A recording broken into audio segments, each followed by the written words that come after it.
How to install GTA 4 on your PC. Hello everyone, in today's tutorial I'm going to show you guys how to easily install GTA 4 on your PC. First thing first, go ahead and open up your web browser, and then on the search bar you can just simply search for GTA 4, and once you search for it, hit enter. Then you'll be able to see the very first link by rockstargames.com. Go ahead and open up this link.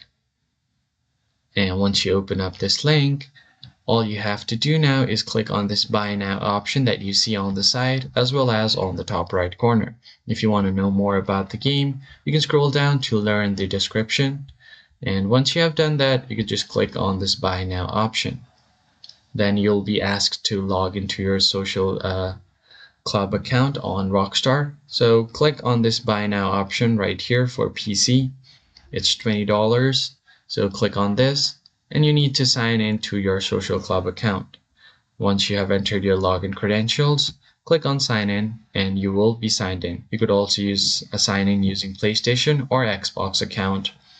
And after you have signed in,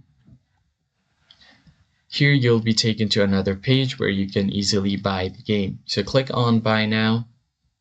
And from here, you're going to have to choose your payment method. You could add credit or debit card here. You could also pay from PayPal, Amazon Pay, Google Pay, and Union Pay. So just select the preferred payment method, and then you can enter your card details here. Enter your card number. Then you're going to have to enter your expiration date, your expiration year, and then your CVC code. Once that is done, click on continue and you should be able to purchase the game. I hope this video was helpful to you, and I'll see you guys on the next one.